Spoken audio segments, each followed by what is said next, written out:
Hello dear friends, आज फिर तेनालीराम की कहानी है और कहानी का नाम है बाबापुर की रामलीला। तो चलिए कहानी शुरू करते हैं। हर वर्ष दशहरे से पूर्व काशी की नाटक मंडली विजयनगर आती थी। सामान्यतः वे राजा कृष्णदेव राय तथा विजयनगर की प्रजा के लिए रामलीला किया करते थे। परंतु एक बार राजा जी को सूचना मिली कि नाटक मंडली विजयनगर नहीं आ रही है।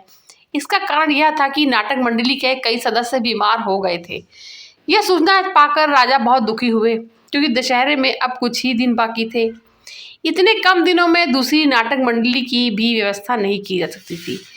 पास में दूसरी कोई नाटक मंडली नहीं होने के कारण इस वर्ष रामलीला होने के आसार दिखाई ही नहीं पड़ रहे थे। जबकि दशहरे से पूर्व रामलीला होना विजयनगर की पुरानी संस्कृति थी।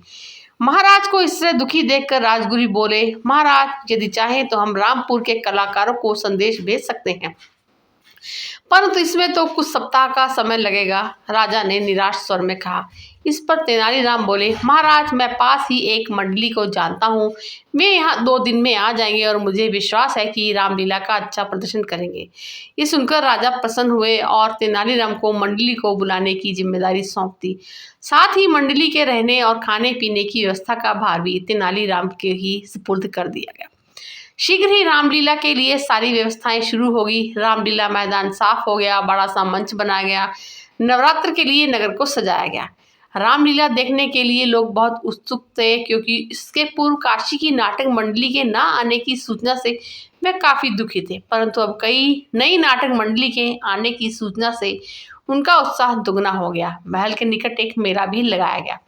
कुछ ही दिनों में मंडली रामलीला के लिए तैयार हो गई। राजा दरबारी सभी प्रतिदिन रामलीला देखने जाते। दशहरे के दिन की अंतिम कड़ी तो बहुत ही सराहनीय थी। मंडली में अधिकतर कलाकार बच्चे थे। उनकी कलाकारी देखकर लोगों की आंखों में आंसू आ गए।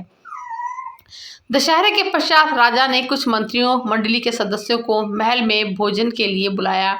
भोजन के पश्चात राजा ने मंडली के सदस्यों को पुरस्कार दिया। फिर तेनालीराम से बोले, तुम्हें इतनी अच्छी मंडली कैसे मिली? बाबापुर से महाराज, तेनालीराम ने उत्तर दिया। बाबापुर ये कहाँ है? मैंने इसके विषय में कभी नहीं सुना। राजा ने आश्चर्य से पूछा। बाबापुर विजयनगर के पास ही है महाराज, तेनालीराम बोले। तेनालीराम की बात सुनकर मंडली के कलाकार मुस्कुरा दिए। राजा ने उनसे उनके इस प्रकार मुस्कुराने का कारण पूछा तो मंडली का एक छोटा बालक सदस्य बोला, महाराज वास्तव में हम लोग विजयनगर से ही हैं। तेनाली बाबा ने 3 दिन में हमें यह नाटक करना सिखाया, इसलिए हम इसे बाबापुर की रामलीला कहते हैं। यह सुनकर राजा भी खिलखिलाकर हंस पड़े। अब भी उन्हें बाबापुर के रहस्य का पता